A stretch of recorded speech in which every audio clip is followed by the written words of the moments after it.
Desde la antigüedad, la Tierra ha temblado.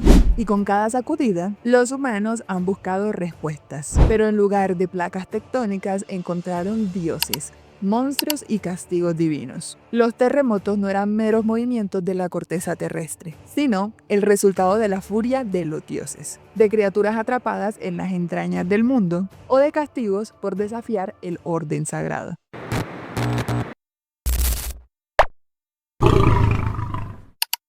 Hola, mi nombre es Maricel, bienvenido a Geótico y a este video, en el que exploraremos cómo los sismos o terremotos han sido interpretados a lo largo de la historia, desde la Grecia de Poseidón hasta el Japón de los Namasú, pasando por las creencias aztecas, la mitología china y hasta los relatos bíblicos. Pero antes de sumergirnos en la mitología necesitamos saber qué es realmente un terremoto. Pues un terremoto es el movimiento de la corteza terrestre debido a la liberación de energía, generalmente acumulada en fallas geológicas. ¿Pero qué significa esto?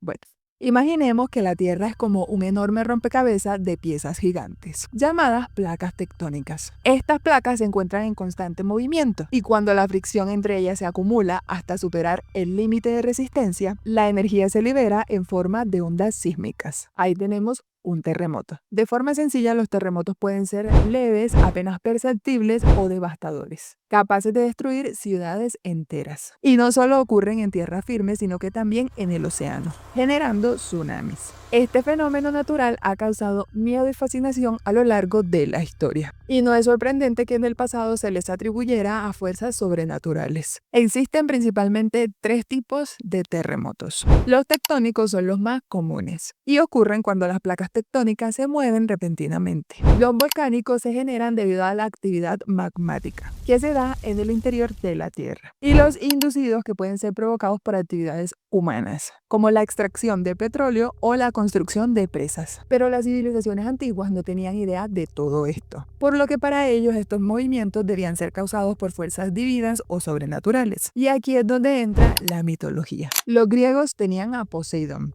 el dios del mar, pero también conocido como Enoshitón, que significa el que sacude la tierra. Y según ellos, estos terremotos eran provocados cuando Poseidón golpeaba la tierra con su tridente. Pero ¿por qué los griegos asociaban los terremotos única y exclusivamente con el mar? Esto es debido a que Grecia se encuentra rodeada por el mar, específicamente en una zona de alta actividad sísmica. Y no es raro que experimenten terremotos, posiblemente seguidos de tsunamis, lo que refuerza esta idea de que un dios del mar fuese responsable de estos desastres naturales. En la mitología griega, Poseidón era reconocido por su temperamento impredecible y vengativo. Y no solo generaba terremotos por enojo, sino también como un castigo divino. Y se dice que destruyó ciudades enteras ya que sus habitantes lo habían ofendido o habían descuidado sus templos. Un ejemplo es la historia de Troya, donde Poseidón ayudó a construir los muros de la ciudad, pero cuando no le pagaron su recompensa, juró venganza y apoyó a los griegos en su destrucción. Los griegos incluso creían que las islas podrían surgir y desaparecer debido a la voluntad de Poseidón, lo que en términos modernos podríamos interpretar como actividad volcánica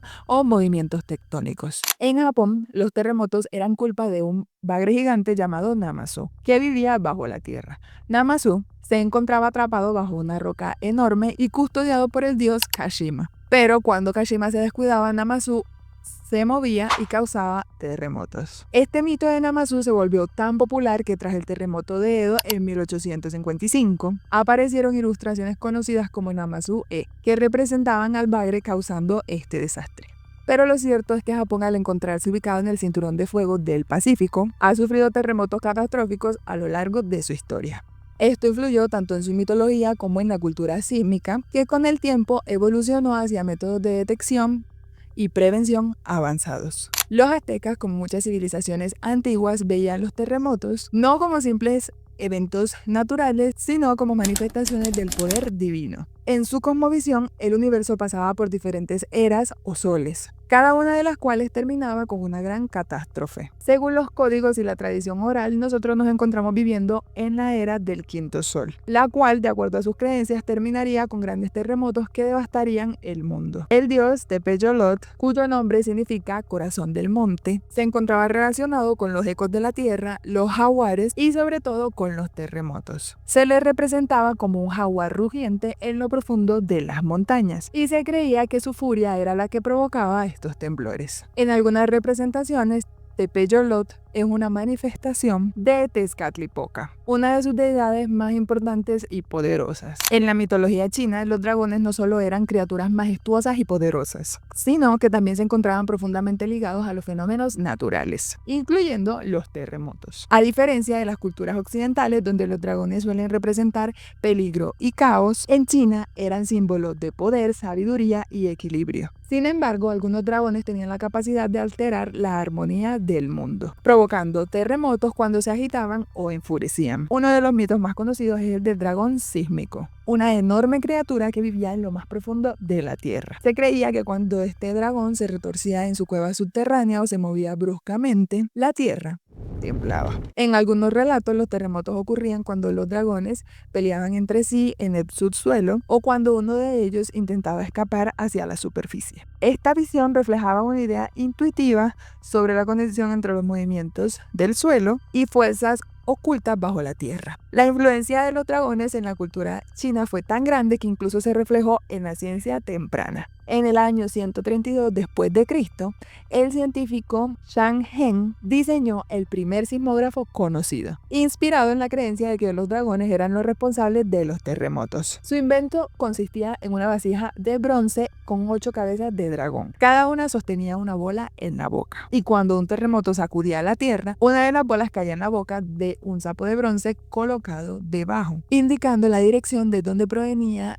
el terremoto. Esto demuestra cómo la mitología y la observación científica podían entrelazarse en el pensamiento chino. Pero a pesar del avance de la ciencia, la relación entre los terremotos y los dragones sigue presente en la cultura popular china. En festividades tradicionales y representaciones artísticas, los dragones continúan simbolizando la conexión entre el cielo y la tierra, recordándonos cómo las antiguas civilizaciones buscaban explicar los fenómenos naturales a través de sus mitos. Por otro lado, en las religiones monoteístas, los terremotos han sido interpretados como manifestaciones de la ira de Dios. En la Biblia, los sismos aparecen como señales del juicio divino o como advertencias para la humanidad. Uno de los relatos más impactantes es el que narra el momento en el que tras la muerte de Jesús, la tierra tembló violentamente y las tumbas se abrieron. En el Antiguo Testamento, los terremotos se asociaban con la presencia y el poder de Dios. El profeta Amós mencionó un gran terremoto que fue interpretado como un castigo divino por la corrupción y las injusticias del pueblo de Israel. Asimismo, en el Apocalipsis, los terremotos son señales del fin de los tiempos, una advertencia de los desastres que precederán el juicio final. En el Islam también se habla de los terremotos como signos del día del juicio final. En el Corán se menciona que la tierra será sacudida violentamente en el fin de los tiempos. Estas narraciones también reflejan la creencia de que los sismos no son eventos naturales, sino manifestaciones del poder divino sobre la humanidad.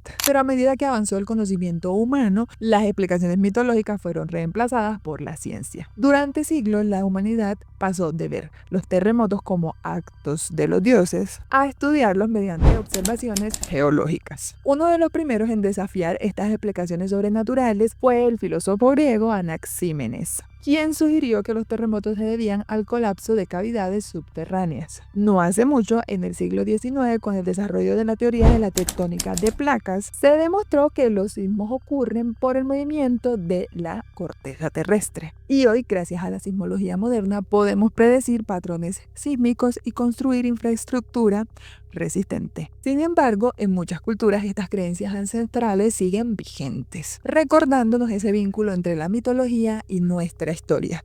En conclusión, a lo largo de la historia, los terremotos han sido vistos como manifestaciones de fuerzas divinas, desde la furia de los dioses hasta el movimiento de criaturas míticas bajo la tierra. Estas manifestaciones reflejan no solo la fascinación y el temor humano ante lo desconocido, sino también la necesidad de encontrar el significado o el porqué de los desastres naturales. Con el tiempo, la ciencia ha reemplazado estas explicaciones con una comprensión más precisa de los procesos geológicos. Sin embargo, la mitología sigue viva en la cultura popular y en la memoria colectiva de muchas sociedades. Historias como la de Poseidón, Namasú o los dragones chinos nos recuerdan cómo nuestros antepasados intentaban explicar su mundo y nos muestran la riqueza de las narrativas humanas. Hoy, aunque entendemos mejor los sismos, seguimos sintiendo ese mismo asombro y respeto por las fuerzas de la naturaleza. Y en cierto modo, estas antiguas historias aún resuenan en nosotros, recordándonos que en el fondo seguimos buscando respuestas y significado en los eventos y desastres de la naturaleza. Bueno, y hasta aquí este video. Espero que hayas aprendido algo al igual que yo. Si te gustan los videos más cortos y dinámicos, no olvides pasarte por la sección de Shorts. Y si te ha gustado este video u otros del canal, no olvides darle me gusta, comentar, compartir y suscribirte. Y espero verte en el próximo video.